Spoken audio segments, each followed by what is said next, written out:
Welcome to the Killer Innovation Show, the longest continuously produced podcast in history. Each week, Phil McKinney brings you the insights and strategies to amplify your creativity and innovation skills. Here's your host, Phil McKinney. Welcome to the studio. We are still here in Colorado. We're actually getting ready to head out on the road. We will be pulling out soon in a handful of days in the mobile studio, which is a 45-foot Prevost entertainer bus. So it's the same bus that rock stars travel around in. And we've modified it so it has our studio in it. And it also has a Zoom room in it. So we actually will be on the road probably 6, 7, maybe even 8 weeks. Traveling around primarily from Denver to the East Coast, stopping off and finding innovators who've got interesting stories. So I would love to come to your neck of the woods. Just let us know if you've got an interesting story or know somebody that has an interesting story. We have a fairly big event coming up in Richardson, Texas. We are looking to be there the full week of Labor Day week, doing a combination of interviewing technology innovation companies in the Richardson, Texas area, along with running a hackathon for a charity nonprofit that I'm the chairman of the board for called Hacking Autism. You can hop on over to hackingautism.org, or you can hop over to the Hacking Autism community. That is community.hackingautism.org. Community.hackingautism.org to get more information. So let me give you a little context. In the past, I've shared about some of the things that I do with companies, which falls into two buckets: innovation coaching and innovation mentoring. Now you're going to say, what the heck is the difference between innovation coaching and innovation mentoring? Innovation mentoring is myself mentoring executives, mentoring one-on-one with executives. So that is somebody who is, I do CEO mentoring, not so much. I'm primarily focused on innovation mentoring. So this would be somebody who is maybe the chief innovation officer, maybe the chief technology officer, who is within an organization whose role includes or encompasses innovation efforts. So it's things like, how do you build a team? How do you establish innovation cultures? How do you structure your innovation pipeline? How do you as an executive inspire? How do you create executive presence? So when you talk about innovation, people get excited, they buy in, they support your efforts. That is innovation mentoring. Innovation coaching is around a project. You need a new product or a new service, or you've got an existing effort and you're struggling. In many cases, I've been invited to, participate or even facilitate the projects or contribute, be an innovator generating ideas that get prioritized. In some cases, helping connect with third-party resources to get proof of concepts built, hardware and software, and all kinds of stuff, and do design work. I originally started off wanting to be an architect, so I'm very visually oriented. So for some reason, I get pulled into design efforts. So today's topic is really around innovation coaching. Innovation coaching. And this particular topic for today is around creating the innovation or creative brief. The innovation brief, creative brief, whichever term you want to use. This is the document you would give to your innovation team, or someone in your organization would give you, that defines a project, a problem area, an area of focus that you need to, that you're looking for an innovation, a new product, a new service, a new way of distributing, a new business model innovation. Whatever it is, the key to start with is this innovation brief, or in some contexts, people will call it the creative brief, and it defines it. So what we're going to talk about today is I'm going to share with you the 9 key elements of successful innovation and creative briefs. What are those 9 key elements? And if you spend the time, one, requiring people to give it to you if you're going to be the one innovating, or if you are going to retain an innovation coach or an innovation firm this is the briefing document you would create to them to make sure you generate success of your innovation efforts. Before we jump into today's episode, got a favor to ask. Can you like, follow, and share? Is there somebody maybe within your organization or somebody in your broader social media community that would benefit from this show? If so, please share it. Let them know. It would help us make more people aware of the show. Yes, we've been around for 16 years. You would think everybody knows about us, but there's always new people getting into the innovation game that we hope could benefit not only for this show, but the fact that we have 16 years of archived shows to learn everything about from innovation metrics to innovation, how to create innovation cultures within an organization, to how do you convince your CEO to allow you to create an innovation team. All of those in the archive for Killer Innovations. So again, if you are a fan, please like, follow, and share. And with that, we're going to jump into today's episode.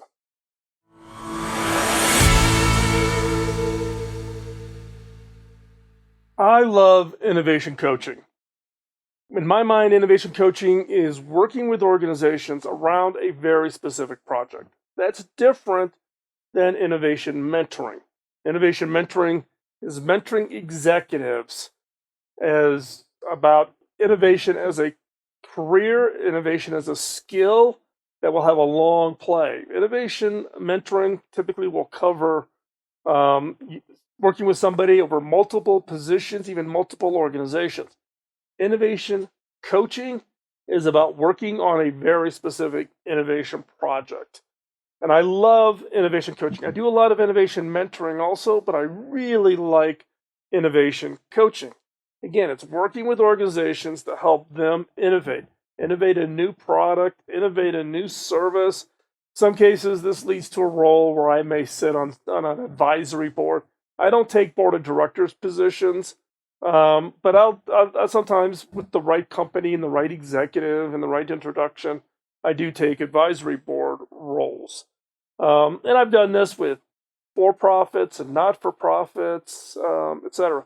Some of them you may have seen. So if you've ever been to the Newseum in Washington, D.C., it recently closed down. It's going into a different direction. But the Newseum right there, beautiful building.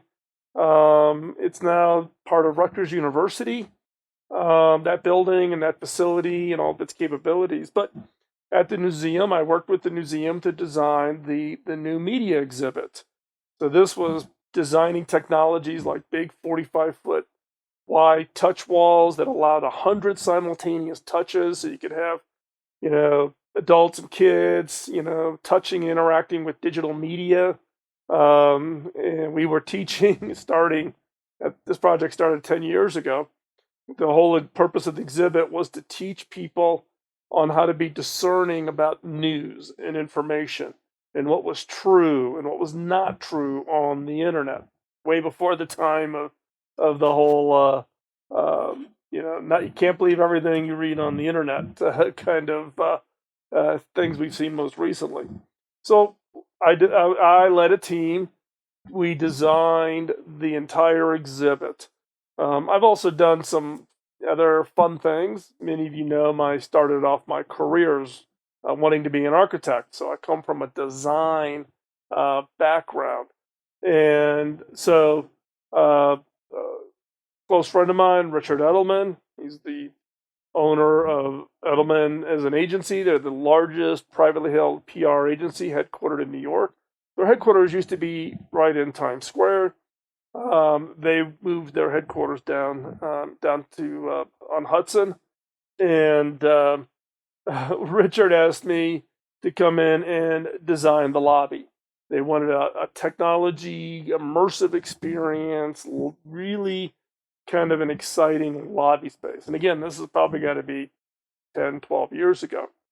So we again did big touch walls and kind of had a certain feel we wanted to achieve. Also to allow the lobby to be used not only as a welcome to Element's headquarters, but you could stream in all of the other offices, Element Chicago, Element San Francisco, etc. And this was before Zoom even existed, so we didn't have Zoom capabilities back then. But it was pretty exciting. The Wall Street Journal did a nice article on it.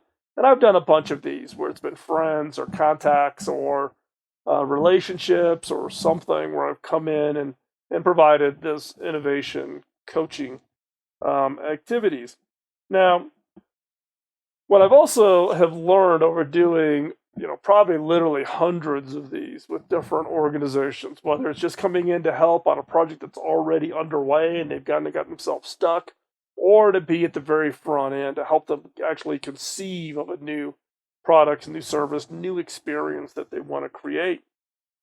That there's a fundamental secret. If you're going to look for help, or even if you're going to, give your internal team some guidance and some direction on what it is you're looking for around the output of an innovation effort, the key, the secret to making that a success is, and it starts with thorough and a well thought out innovation or creative brief, whichever term you want to use.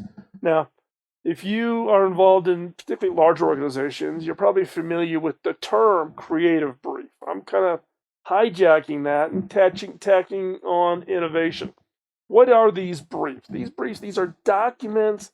This is information that you would share with a team, whether that's an internal team or you're going to an outside agency. You want a new logo built, a new website built.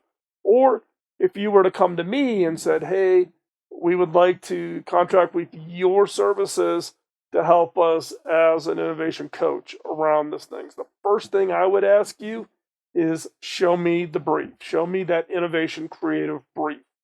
The information that I'm going to need to know what is it you're looking for? What give me some history of your organization, etc. So there are 9 key elements of a successful innovation brief or creative brief. Again, whatever term you want.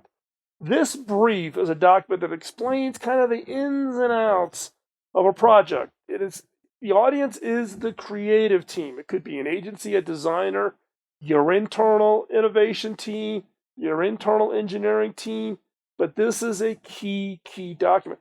And do not shortchange it. Don't whip it out in 5 minutes and then send it off and then wait for magic to happen. Spend the time really thinking about this, really understanding. It not only helps the creative team, the innovation teams that you've engaged, but it also helps you kind of think through what the overall objective is. What is the goal of this effort? Not just, hey, hurry up and come up with a new product idea. I've seen lots of those. The output from those is terrible. You really have to think about what it is. What's the objective? What's the goal of this effort, this innovation effort that you are going to kick off, that you are sponsoring? Or if you are an innovation consultant yourself, you're working with companies to help them actually innovate. And I'm not talking about teaching them to innovate, but if you are actually an innovator and you're selling your ability to innovate as a service, you should be asking those clients for, where's the brief? Show me the brief. And maybe you just send them this video and they kind of understand what it is you're asking for. Now, these briefs, they take a little bit of time. Like I said, this is not a 10-minute, whip it out in an email and you're done. But trust me, it is well worth it. In some cases, when I ask a company or an individual for a brief, they don't know where to start. They just don't, So I will sit down and through a series of questions, I'll actually help them construct the brief. So then we have kind of an understanding of what it is and what the expectations are and enough background and context. But again, it helps you set the objectives and kind of shapes the projects. It's going to take time, But it helps you really align the business needs. What is it? What's driving the need or the desire for this project? And again, it makes the whole process smoother, right? So if you're doing, if you're an innovation, if you're going to consult or you're going to coach, if you're an innovation coach on a project, you want to make sure that it's clearly understood up front. Now, this is not a statement of work. This is a creative brief. It has a different feel to it. And we are actually going to get into that here in a second. I just want to make sure you understand the context. Also, what I have found with the briefs is they save time. They save time. They will make sure that everybody's on the same page. Everybody has the context. Everybody understands what's being looked for, what the expectations are. So, what are these 9 elements in this brief, in this innovation brief, creative brief, whatever you want to call it? First off is number 1, describe your organization. If you're a company or a government agency or not-for-profit, an NGO, whatever, describe the organization. You got to provide some context, some background information. They need to get a better understanding of your business. What is it you do? Your history, your other service, products, programs that all get wrapped around. What are these things that you do that kind of need to be understood in the context of this new creative innovation effort? Something as simple as just giving links to the website could be immensely helpful. You would not believe when I get calls from people that say, hurry up, we need you. Are you free on Thursday at 3? And they don't even send you the link to the website or give you any context or any information. So give some background on who your organization is. Don't make it marketing fluff, but you want to give some context. Current products, current services, your history, the markets you serve, maybe some recent press coverage. Give some context of who you are. Number 2, summarize the project. What is the project? Why do you need it? What's the catalyst? Is this a new product? Is this a new service? Is this enhancing an existing product or service? Maybe, there's been some competitive actions and you're looking for something to kind of refresh, differentiate an existing offering that you have. Whatever that is, put that and describe that. Summarize the project. Why, is it that you're doing this? Again, you want to describe what the project is. What does it entail? What are you looking for the scope of this project? And why are you doing it? What's the motivation? What's the driver behind this project? That's number 2. Number 3 is explain the objectives. And this is the most important part. This section is the most important part. You need to think through your strategy and objectives completely. You really need to understand what is the objectives? What are the goals for this? What's the strategy? So you're answering questions like, why do you need this project? What are you hoping to achieve from it? If you painted the picture at the end, this project was successful. What is that achievement at it? What are the goals? What are you hoping, what are you hoping to solve? What's the problem you are trying to solve? Be descriptive. Now, in some cases, I have found that some organizations are embarrassed. They don't want to admit they even have a problem. So they'll try to sugarcoat it. Like, we've got this great opportunity, and why? Understanding why. Well, we haven't done a lot of innovation. We've got new competitors, and we're down 30% in revenue, and blah, blah, blah, blah, blah, blah, blah, right? Don't be embarrassed. You are better with your innovation coach to share all of the issues. Be transparent. You want an innovation coach you can trust, right? They're not going to use this against you or look down upon you. But that's context that's critically important when defining the objectives of this particular project. And then key. How will you measure success? How will you measure success at the end of this project? What does success look like? And a good innovation coach will give you feedback on whether that's even the success that you're looking for, whether that's even reasonable, whether that the time frame is even fit. I've been coaching a CEO for a small organization recently. They came in after the previous CEO retired. When they came in, they wanted to kind of reignite the organization with all forms of new programs, new products, new things they wanted to launch. But right out of the gate, the new CEO comes in and finds out that the entire organization is just in financial shambles. There's no money in the accounts. The board of directors has basically not provided good governance. The board, was really not effective. And this person came to me like, I'm going to quit. I'm not going to do this. And then we sat down over a couple of days and had some good conversations. And I shared with them, I said, look, you can quit. That's perfectly valid. You were brought in under false pretenses. But I think you should also think about this as a real career opportunity. Because if you can turn this around, that can give you the confidence that just is immeasurable, going forward in your career. So they decided to stick it out. And they were saying, well, I need to get this turned around in a year. And I said, well, that's just not realistic. I said, the goals you should be setting, replacing your board of directors, re-looking at everything the organization does, and stopping the things that bring no value and putting more effort into things that do bring value, restructuring your staff, replacing staff, reskilling all these things. These things will take time. You want them done in a year, not going to happen. I said, realistically, you need to be thinking like 3 years. Get this organization turned around. Well, this last weekend, that particular CEO reached out to me 3 years almost to the day, and they showed me the checking account. Very well funded, great incoming revenue, extra cash in the bank, building up a nice cash reserve.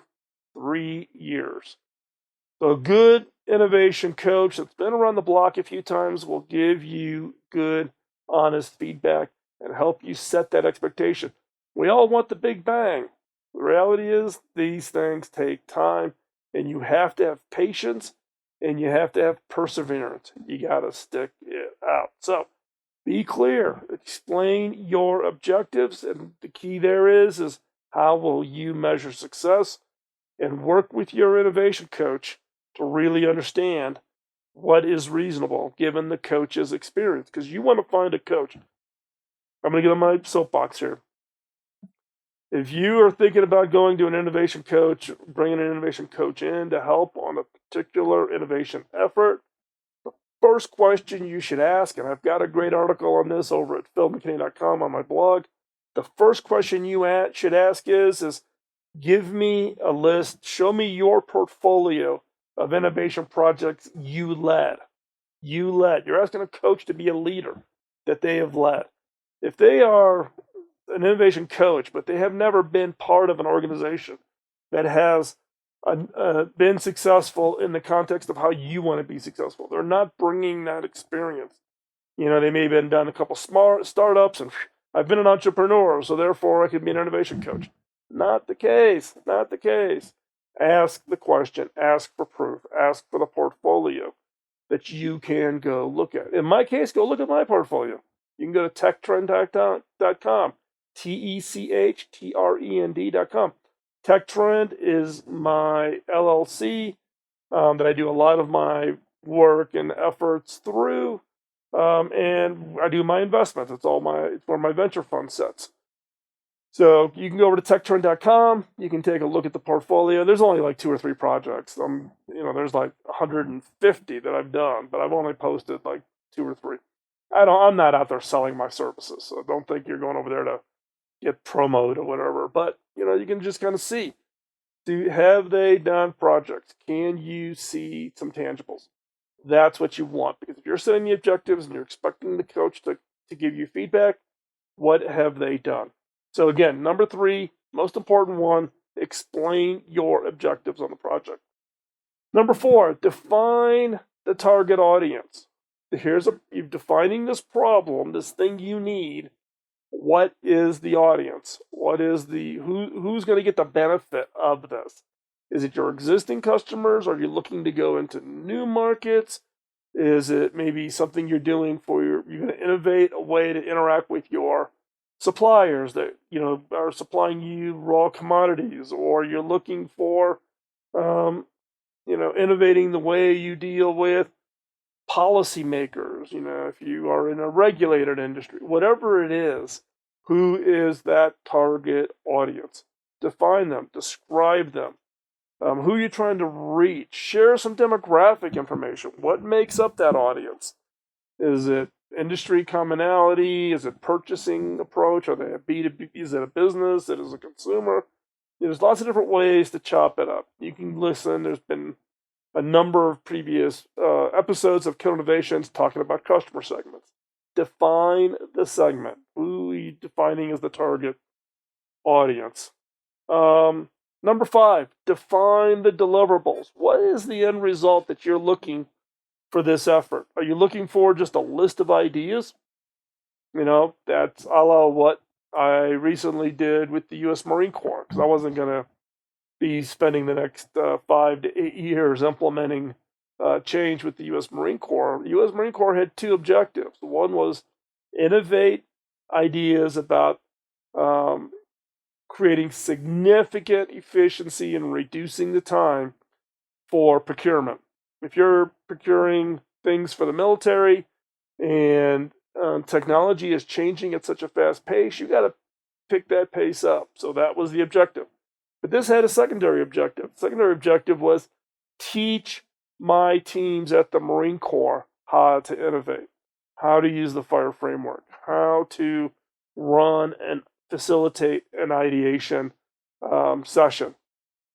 And with these ideation sessions, then that's where you're generating these ideas, right? And how do you then rank them? And how do you prioritize them? And how do you push them into execution, right? So there was 2 joint objectives, but the deliverable were training, and secondarily was a prioritized list of ideas. So we did both simultaneously. We taught how, and we actually generated the list of ideas, and that was clear. We were trying to solve a very specific problem. People who submitted the ideation were people within the Marine Corps, and we contributed people from outside the Marine Corps in order to bring those together and come up with what turned out to be some pretty exciting ideas that the Marine Corps has now embraced and is in the process of doing. So again, what are the deliverables? Is your deliverable a proof of concept? Is it a vision video? So I do a lot of vision videos. If you're not familiar with the vision videos, it's going to be over. Just search for vision videos over at philmckinney.com, or you can go to YouTube. The most recent one was 4 different videos called The Near Future. So you can just search for the near future cable labs. I think it probably gets you the more accurate of the 4 videos, but you can just say near future. And you can see the vision videos. In some cases, some of the projects is come up with some ideas of what the future could be, the kinds of innovations that you're going to work on, and you create these videos. These videos are as if you were out there in the future. So I do a lot of vision videos, and I've done them for the last 15, 20 years. There's a series of 5 that I did right at the beginning when I came to HP for Carly. I actually helped provide some coaching advice and etc. on Corning's The Day in the Life of Glass video, if you've seen that one. So I'm a big believer of vision videos as a way, and that sometimes can be the deliverable. Think about what the possible futures could be, and then create these videos to actually help you communicate to others and get your teams inside your organization and even your customers, etc., excited about what the future can look like. So what are your deliverables? Be very clear of your deliverables. Number 6, identify your competition. Is there somebody out there that maybe is in your market? You need to create a differentiator product or experience to them, so you've got something that will attract or switch customers to you. Competition could be you want to go into a completely new area and there's somebody that's already established. And how do you think about innovating? I don't know, everything from the business models to manufacturing, whatever. It's not always just the new products and services. Remember, we talked about it last week's show. Innovation is not just about new products, but in the case of identifying your competition, what are they doing? What's state of the art already? Because you don't want to innovate something that's kind of a me too. What is state of the art that's out there? And look at it. Look for what is that, the point of comparison, that point of differentiation. What are those things that you want to really create the new innovations in that will give you a meaningful and significant list? You also want to understand the trends. Competition is just about what they're doing, but where are the trends, right? They did this last year, they did this year, most likely going to do this next year. That kind of sets the trend, and you don't want to be on that trend curve. You want to step above that trend curve and do something of significance. Create something that will generate a wow, that will clearly get the attention of the marketplace. Number 7, provide the timing. What is the timing? When does this have to happen? I need something in 2 years. This is long range. We know this is going to take some time. This is a 3 to 8 year kind of a thing. This is something I need in 6 months. Set the timing, and be realistic. Listen, if you've got a really good top-notch innovation coach, listen to that innovation coach. Listen to their advice on the timing, right? If they're truly an innovation coach, not just a leadership coach or a CEO coach or a CTO coach, this is an innovation coach, someone who's done it, someone who's been in the seat, right? Who's done this, who's delivered award-winning products, who understands, what it takes. But you got to define that timing. What is that timing? So when? And that may be a little bit of a negotiation. Number 8, specify your budget.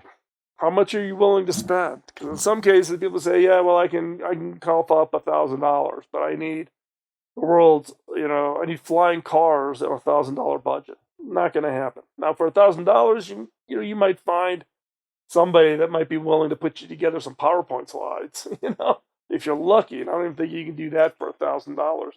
But specify your budget. How much are you really willing to spend? And what do you get for that?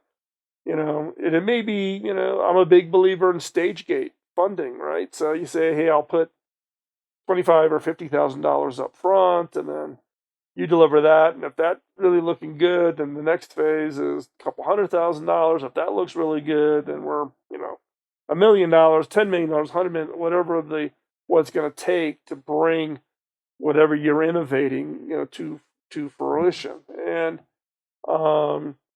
you need to set that budget, up front, but you need to be realistic about the expectations. Don't think you're going to get the entire design for a flying car for $1,000. Not going to, happen. And you need to understand that before getting started. Don't set the expectations and then, get shocked when you get, the innovation coach and sends you an invoice for 10 times what you're expecting. And then number 9, list the key stakeholders, right? This brief is coming, either you're developing it because you're going to bring a coach in from the outside, or you're going to give it to your innovation team, or you are an innovation coach, or you are an innovation leader within an organization, and you're getting this document. The one thing that I immediately look for is, who are the other stakeholders? Who are the other people that need to be included in this? Because if you are, let's say, the chief innovation officer, and you send me the brief asking for my help on creating new innovations, I'm going to ask, who are the stakeholders? Who are the other people that need to be part of this, that are effectively also the people that have got to approve and convince and get them excited, right? If it's just the chief innovation officer and the chief innovation officer says, "Oh no, just me. You just need to work with me. You're going to work, and not don't need to talk to anybody else. It's, I'll tell you exactly what." No, run, walk away. That's not, it's always an ecosystem. It's an ecosystem from sales and marketing, and if it's a physical device, manufacturing and supply chain, it's customers, it's media. I'll actually go talk to press and say, what is, off the record, what's your perception of this company? What's this perception of this product? Give me some feedback. That's all part of collectively talking to the ecosystem. So who are the stakeholders that are absolutely so critically important? So again, number one, describe your company. Number two, summarize the project. Number three, explain the objectives. What are the objectives? 4, define your target audience. 5, outline the deliverables. What are you expecting to come in? Number 6, talk about your competition. What's the competitive environment, both if your competitors, if you're in the market, or companies that are in a new market that you're going into. Identify your competition. Number 7, provide the timing. What is the timing? When do you need this? And be realistic.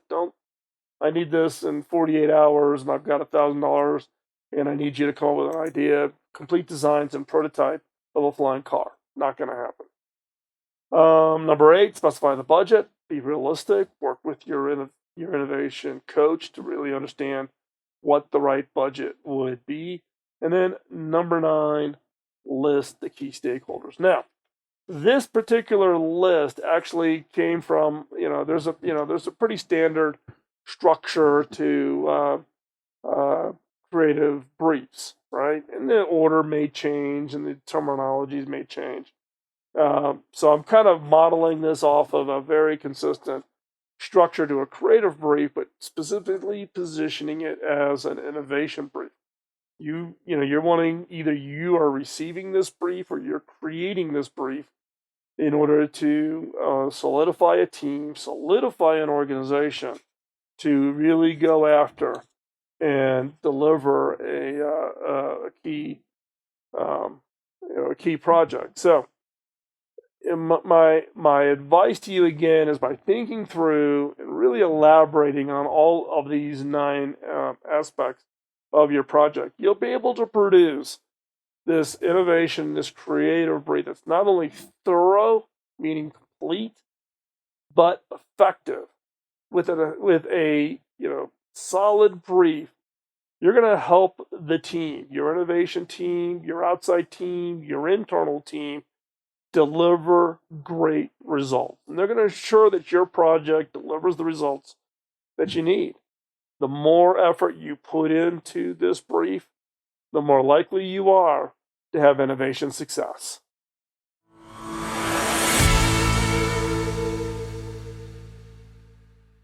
Trust me, if you are an innovation coach and you get a well thought out innovation brief, creative brief, delivered to you from a client to ask for your help, I'm sure you probably jump up and down for joy. Success from really thinking through what this project really is about, what it really, what's driving it, how do you measure success, the view of ecosystems, all of the elements I've talked, all 9 of the elements, absolutely critical. Do not overlook this. Do not go even into an ideation session without really thinking about all the elements that go into this innovation brief. You want to spend the time doing that. So that, again, I just want to admonish you to really think about this. If you are an innovation coach, teach others how to create the brief you need. If you are inside of an organization and you're looking for an innovation coach or you have an innovation team, in this document you can use them internally. If you're bringing somebody in from the outside to coach a project, then take the time and create the brief. Everything we talked about in the main core part of the show today will be over in the show notes over at killerinnovations.com. So if you can't remember what part 7 was or part 6 of a briefing document is, you can always jump back and hop on over to the website. Everything will be there.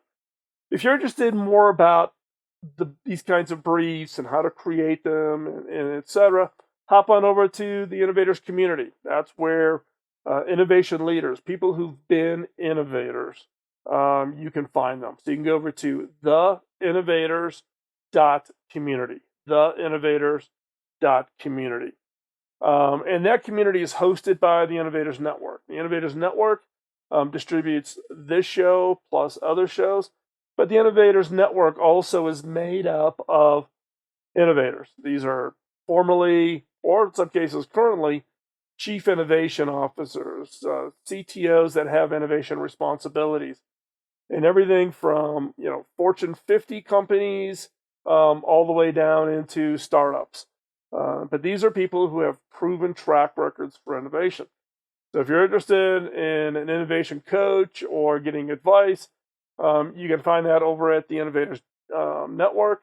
Probably the best person to reach out to is Mark, who's the CEO there. So you just go Mark at theinnovators.io. Mark at theinnovators.io. As I always wrap up the show, my one favor is help me pay it forward. Tell others about the show. I do this show, have never taken any money out of any of the sponsorships. Sponsorship pays for some of my resources that I contract with to help out. But anything left over it gets donated to the charities, Hacking Autism or the schools in Africa that we have built and continue to build. So help me pay it forward. Let other people know about the show. One way to do that is to like, follow, and share. So like this episode, follow on whatever social media or sites like Twitch or YouTube or wherever, and like this episode so other people find it, and share it. Share it on your social media. Share it with your coworkers on your internal corporate Slack. However, I would greatly appreciate it. And I also greatly appreciate your time. I know your time is hugely valuable. I greatly appreciate it. So thanks again. And also remember, we're heading on the road. If you've got ideas or you've got a community that we could potentially, albeit schedule a little tight, we might be able to sneak our way through and meet some interesting innovators and interview them for future episodes of the show, let me know. You can do that over at phil@killerinnovations.com. Just drop me a note at phil@killerinnovations.com. And with that, we will talk to you next week from the road. Bye-bye. Podcasting nonstop since 2005, this has been the Killer Innovation Show on the Innovators Network.